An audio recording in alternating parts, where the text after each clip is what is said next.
ನಾವು ಈಗ ಶೃಂಗೇರಿ ಶಾರದಾ ಪೀಠದ ಬಹು ಮುಖ್ಯವಾದಂತಹ ಹ್ಯಾಂಗಿಂಗ್ ಬ್ರಿಡ್ಜ್ನ ಹತ್ತಿರ ಇದ್ದೇವೆ.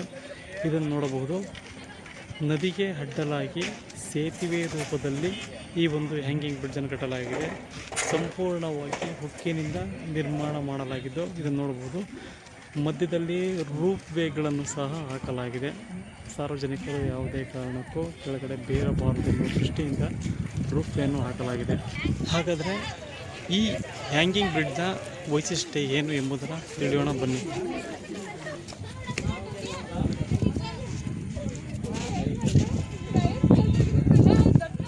ಈ ಒಂದು ಹ್ಯಾಂಗಿಂಗ್ ಬ್ರಿಡ್ಜ್ ಸುಮಾರು 500ರಿಂದ 600 ಮೀಟರ್ಗಳಷ್ಟು ನೋಡಬಹುದು. ಸಂಪೂರ್ಣವಾಗಿ ಉಕ್ಕಿನಿಂದ ಕೂಡಿದ್ದು ಕೆಳಭಾಗದಲ್ಲಿ ಸ್ವಲ್ಪ ಮಟ್ಟಿಗೆ ಜಲಾಶಯವೂ ಸಹ ಇದೆ. ಇಲ್ಲಿ ನೋಡಬಹುದು. ಕೆಲವು ಮಂದಿ ಇಲ್ಲಿ ಸ್ನಾನವನ್ನು ಸಹ ಮಾಡ್ತಾ ಇದ್ದಾರೆ. ಸಾಕಷ್ಟು ವಿಶೇಷತೆಗಳಿಂದ ಕೂಡಿರ್ತಕ್ಕಂಥದ್ದು. ಇದು ಒಮ್ಮುಖವಾಗಿ ಮಾತ್ರ ಇದ್ದು ಆ ಕಡೆ ಯಾವುದೇ ಸ್ಥಳಾವಕಾಶ ಇರುವುದಿಲ್ಲ. ಇದನ್ನು ನೋಡಲು ಬಹಳ ಚೆನ್ನಾಗಿದೆ. ಪ್ರಕೃತಿ ಸೌಂದರ್ಯವನ್ನು ಸವಿಯಲು ಸಹ ಸಾಕಷ್ಟು ಮನೋರಂಜನಾತ್ಮಕವಾಗಿದೆ. ಈಗ ನೋಡಬಹುದು ದೃಶ್ಯದಲ್ಲಿ ಸಣ್ಣ ಪ್ರಮಾಣದಲ್ಲಿ ನೀರು ಹರಿಯುತ್ತಿರುವುದನ್ನು ನೋಡಬಹುದು. ಸ್ವಲ್ಪ ಮಟ್ಟಿಗಿದೆ. ಮಳೆಗಾಲ ಬಂದರೆ ಸಂಪೂರ್ಣವಾಗಿ ತುಂಬಿ ತುಳುಕುವ ಸ್ಥಿತಿಯಲ್ಲಿ ನೀರು ಹರಿಯುತ್ತದೆ. ನೋಡಲು 2 ಕಣ್ಣುಗಳು ಸಾಲದಂತಾಗಿರ್ತದೆ. ಒಂದು ರೀತಿಯಲ್ಲಿ ಭಯದ ವಾತಾವರಣವೇ ಇಲ್ಲಿ ಕಾಣುತ್ತದೆ. ಯಾಕಂದರೆ ಅಲುಗಾಡುವ ಸ್ಥಿತಿಗತಿಗಳು ಸಹ ಇಲ್ಲಿ ನೋಡಬಹುದು. ಮಕ್ಕಳು ಸಹ ಆಟವಾಡುವ ಒಂದು ಪೂಜೆ ನೋಡಬಹುದು. ಎಲ್ಲರೂ ಸಹ ಸೆಲ್ಫಿಯಲ್ಲಿ ಕ್ಲಿಕ್ಕಿಸಿಕೊಳ್ಳುವ ಗೋಜಿಗೆ ಹೋಗುತ್ತಿದ್ದಾರೆ. ಇದು ಒಂದು ರೀತಿಯಲ್ಲಿ ಅಪಾಯವೇ ಸರಿ. ಸೂಕ್ಷ್ಮ ಪ್ರದೇಶವಾಗಿದ್ದು ಎಲ್ಲವೂ ಸಹ ಗ್ರಿಲ್ಗಳನ್ನು ಅಳವಡಿಸಲಾಗಿದೆ. ಸ್ವಲ್ಪ ಮಟ್ಟಿಗೆ ಸಾಕಷ್ಟು ನೋಡಬಹುದಾಗಿದೆ. ದೃಶ್ಯದಲ್ಲಿ ತೋರಿಸ್ತಾ ಇದ್ದೇವೆ ನೋಡಿ. ಸಾಕಷ್ಟು ಹಲವು ವಿಶೇಷತೆಗಳಿಂದ ಕೂಡಿದ್ದು ಹ್ಯಾಂಗಿಂಗ್ ಬ್ರಿಡ್ಜ್ ನೋಡಿ. ಈ ಹ್ಯಾಂಗಿಂಗ್ ಬ್ರಿಡ್ಜ್ ನೋಡ್ತಾ ಇದ್ದರೆ ಅಲುಗಾಡುವ ಪರಿಸ್ಥಿತಿ ಸಹ ಉದ್ಭವಿಸಿದ್ದು ಇದೆ. ಜಲ್ಲೆನ್ನುವ ಸ್ಥಿತಿಗತಿಗಳನ್ನು ಸಹ ನೋಡಬಹುದು. ಒಮ್ಮೆ ಕೆಳಭಾಗದಲ್ಲಿ ನೋಡಿದರೆ ಎದೆ ಜಲ್ಲೆನಿಸುತ್ತದೆ.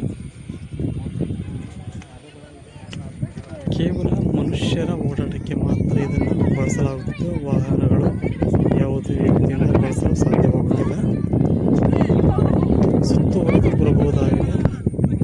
ಸ್ವಲ್ಪ ಮಟ್ಟಿಗೆ ನೀರು ಇರುವುದರಿಂದ ನೋಡಲು ಸ್ವಲ್ಪ ವಿಶೇಷವೆನಿಸಿದೆ. ತುಂಬ ಹರಿಯುವ ನೀರಿದ್ದರೆ ಅಂದ ಚಂದವೇ ಬೇರೆ. ಇಲ್ಲಿ ದೇವಾಲಯವನ್ನು ನೋಡಬಹುದು. ಶಂಕರ ಪೀಠದ ಶಾರದಾಂಬೆ ದೇವಾಲಯ. ಈ ಕಡೆ ವಾಹನ ನಿಲ್ದಾಣಗಳ ಪ್ರದೇಶ ಹಾಗೂ ನದಿ ಹರಿಯುವ ಪ್ರದೇಶವನ್ನು ಸಹ ಎಲ್ಲವೇ ನೋಡಬಹುದಾಗಿದೆ.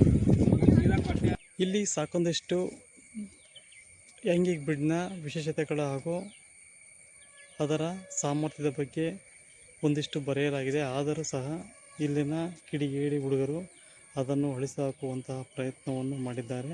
ಆದರೆ ಅಷ್ಟು ಸ್ಪಷ್ಟವಾಗಿ ಯಾವುದೇ ಬರಹಗಳು ಕಂಡುಬರುತ್ತಿಲ್ಲ. ಆದರೆ ಇಲ್ಲಿರ್ತಕ್ಕಂತಹ ರೂಫ್ಗಳನ್ನು ಅಳವಡಿಸಿರುವುದು ಬಹಳ ವಿಶೇಷವೇ ಸರಿ. ಯಾವುದೇ ಅಪಾಯವನ್ನು ತಡೆಗಟ್ಟುವ ರೀತಿಯಲ್ಲಿ ಈ ಒಂದು ರೂಫ್ ವೇ ಇದ್ದು ಕೆಳಗಡೆ ಸ್ಲ್ಯಾಬ್ಗಳನ್ನು ಅಳವಡಿಸಲಾಗಿದೆ.